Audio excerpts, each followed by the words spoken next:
One of the intergovernmental agreements signed between Tajikistan and Uzbekistan during the visit of Shavkat Mirziyoyev is an agreement on the construction and operation of 2 hydroelectric power plants in the Zarafshan River basin.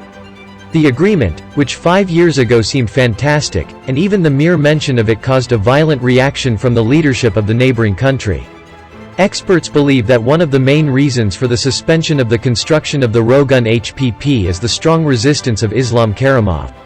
To the extent that even during the civil war, the planes of a neighboring country bombed and destroyed some of the construction facilities of this station, taking advantage of the opportunity provided to them by the regime, which in turn was a protégé of Karimov himself. Some experts even connect the beginning of the civil war in Tajikistan with the country's agreement with Pakistan on the construction of the Rogun hydroelectric power station. Just a few years ago, in response to Tajikistan's decision to build the Rogun hydroelectric power station, Islam Karimov warned of the possibility of a water war in the region. Less than 5 years after the hostile policy towards the construction of hydroelectric power plants in Tajikistan and the threat of a water war in the region, Uzbekistan has completely changed its position and not only does not prevent the construction of hydroelectric power plants, but also expresses its readiness to participate in its construction. But another country, which was then an ally of Tajikistan in water disputes with downstream countries, was involved in a conflict with Tajikistan over a small water intake, which almost turned into a full-scale war. The situation in the region has completely changed with the death of Karimov and the coming to power of Shavkat Mirziyoyev. Shavkat Mirziyoyev's domestic and regional policies have shown that what cannot be solved by disputes, violence, sanctions, road closures and border mining can be solved in a year or two by friendly relations and mutual understanding. During the 5 years of Mirziyoyev's friendly policy, Uzbekistan not only began to receive 10 times more benefits from its neighbors, but also the country's influence and position in the region significantly increased. One example is enough. During the 5 years of Mirziyoyev's presidency, the country's trade turnover with Tajikistan has increased more than 10 times. And this trade turnover mainly goes in favor of Uzbekistan. The country imports raw materials and exports finished products. Tajikistan is rapidly becoming a market for industrial goods from its neighboring country. The development of cooperation between Uzbekistan and other neighboring countries continues at the same pace and in the same form, and the wise policy of good neighborly relations and the rapid industrialization of the economy make this country the main supplier of many goods in the region. Consumers in neighboring countries, willingly or unwittingly, invest billions of dollars annually in the economic development of Uzbekistan. Mirziyoyev not only put an end to the hostile policies of his predecessor, Islam Karimov, but in some cases was even willing to make concessions to his neighbors on controversial issues. This is evidenced by the resolution of a number of border disputes with Kyrgyzstan, which lasted for decades and even led to bloodshed. He proved that strained relations with neighbors due to disputes over small plots of land are meaningless. You concede a few acres of land and in return amicably get hundreds of millions of dollars from a neighbor and take their markets under control. Later, 1/100th of this money can be used to buy 10 times more land from a neighbor and return it. Mirziyoyev showed that the policy of friendship not only with governments, but also with militants can give good results.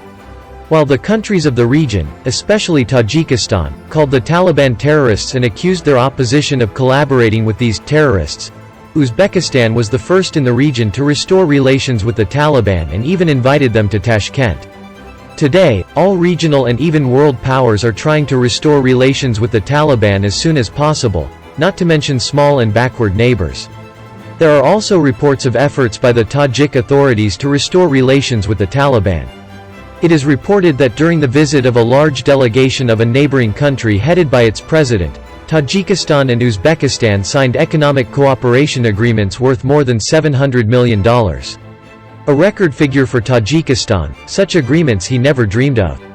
The agreements are signed for this large sum, despite the fact that the Tajik side is represented by entrepreneurs and their companies, which are mainly owned by the president's family. Emomali Rahman's family tried to monopolize economic and trade deals with foreign countries, including Uzbekistan. That is, the Tajik side presents very limited opportunities and potential.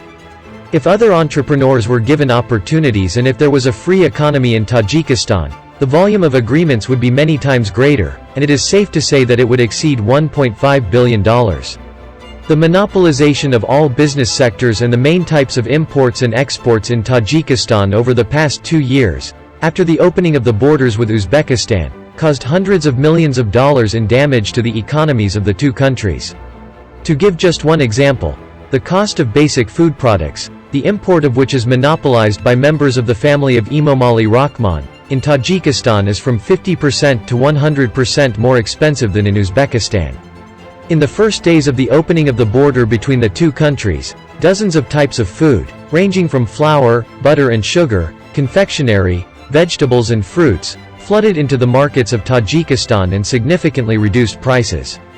If this situation had continued, it is clear that the prices of most goods in the markets of Tajikistan would have fallen sharply, and the people could have saved hundreds of millions of dollars over this period. The producers of the neighboring country would also sell a large number of goods, earning millions of dollars. But the family's monopolists saw that they were losing their big businesses, so they created obstacles at the borders and almost completely banned the import of products. Opening the borders would reduce the cost of not only food, but also many other goods, including fuel and mineral fertilizers. As a result, the production of, for example, agricultural products in the country would be cheaper, while creating healthy competition between agricultural producers and other producers of the two republics. Healthy competition, in turn, would promote the development of agriculture and other sectors in Tajikistan. But for the monopolists of the family, only their own benefit is important. Monopoly in Tajikistan and the creation of barriers by monopolists in the development of regional cooperation is not the only obstacle to the development of the region. If monopolies hinder regional cooperation and economic development, the political ambitions of the President of Kyrgyzstan and the efforts of the President of Tajikistan to counteract the inevitable political changes in the country can be seen as obstacles to political development in the region. The main problem for Sadir Japarov is to remain in office, at least until the end of his term. For him, there is no more important issue than this: neither the economic development of his country, nor regional cooperation. Neither economic development nor constructive cooperation with his neighbors will guarantee that he will remain in power. The Kyrgyz, who are dominated by tribalism, tribal mentality, can at any time rise up and overthrow him from power. The only chance for him to remain in power is to unite his people against a foreign enemy and at least temporarily defeat tribalism.